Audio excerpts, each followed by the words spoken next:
Going on, everybody? I had a lead yesterday. I'm gonna call him back right now. Same guy. If you watch the video, he owns two lots right next to each other, and there's a, a sheet metal fabrication shop on the back that kind of splits the property. So he's looking to sell both at once. When doing my research, I was able to actually see that he had tried to sell it on market 2 years ago for 135, and it failed. He only put it on market for 1 week though. Probably just feeling it out to see what kind of offers he was going to get. The play on this one, I think, is to buy both lots, right? Tear down the sheet metal fabrication shop in the back, get the trailer removed off of that lot, and then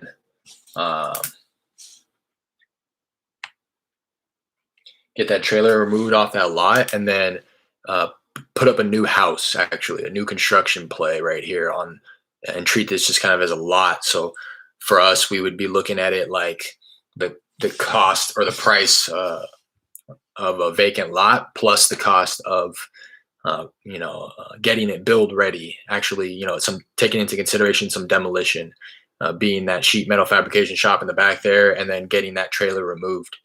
And so we would just be looking at it in that fashion for that side of it, for that lot to the right. And for the left, we would be looking at the single family residential home to be renovated and then sold on the open market that way. So we can look at the house on the left kind of similarly how I look at all of my properties and comp all of my properties. So for that one, it's still kind of difficult though, because there's not really retail comps that kind of meet the same criteria as this home. The ones that do meet the criteria, meaning like similar square footage, similar size lot, stuff of that nature, they're going as is. So I see one that went as is for like 122, and then I saw another one that went as is, but kind of livable, rentable condition for like 163. I think both of those properties should have a slight increase in value to them because they have like slightly bigger lots. They were built slightly newer, 3 to 5 years newer, slightly bigger square footage, stuff like that. So for my max allowable on that one, I'm gonna go like 80, 85, assuming that I'd be able to sell as is at like 100, depending on the condition. It sounds like it's gonna need some work, so still kind of playing it conservatively in that fashion. And then for the lot itself, I'm gonna go like max 20.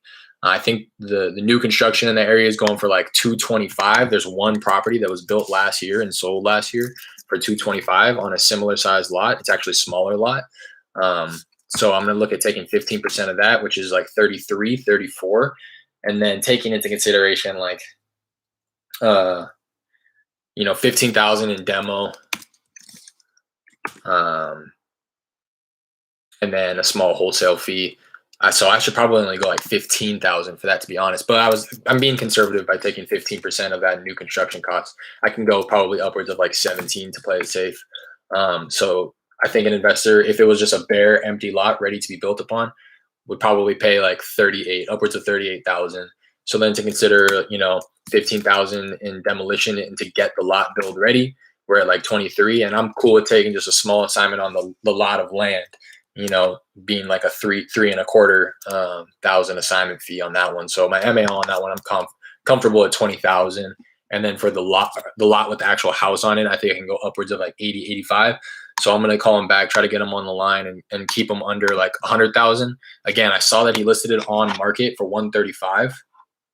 So he would have walked away with like,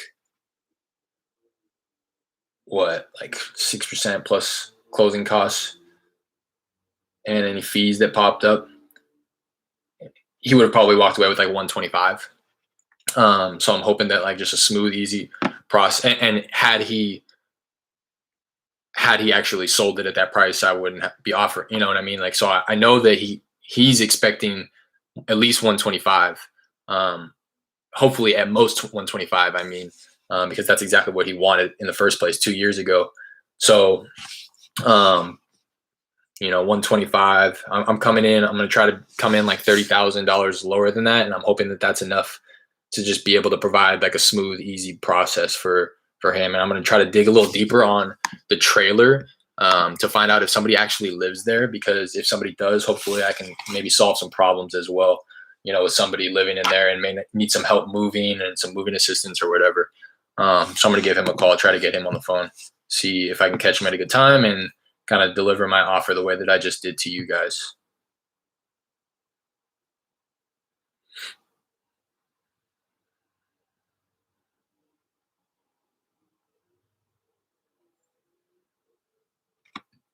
If my phone wants to load up, I'll go get a glass of water. I'll be right back.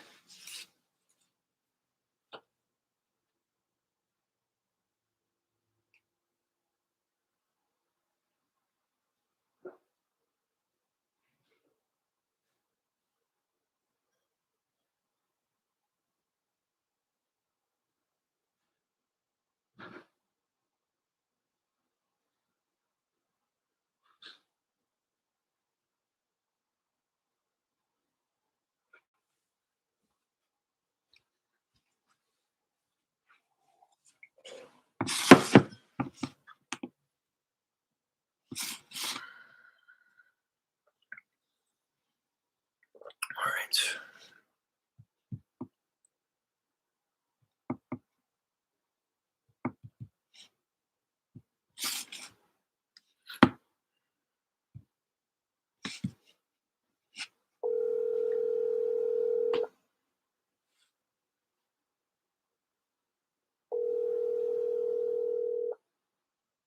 You reached the voicemail box of Frank Chikowski. Please leave a message and at my earliest convenience. Leave him a I'll be voicemail. back with you. Again, thank you for calling.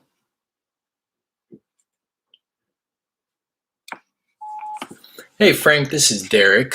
We spoke yesterday in regards to your property over on Parker Road, both those lots with the sheet metal fabrication shop in the back there. I had a chance to sit down, look over the numbers, kind of feel out the area for what things are going for. Sat down with my buying specialist as well. So we ran some numbers, hoping to connect with you and let you know what we're thinking.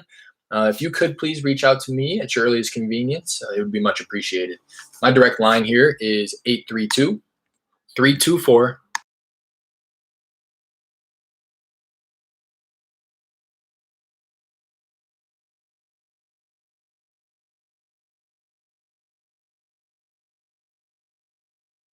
All right, he didn't answer.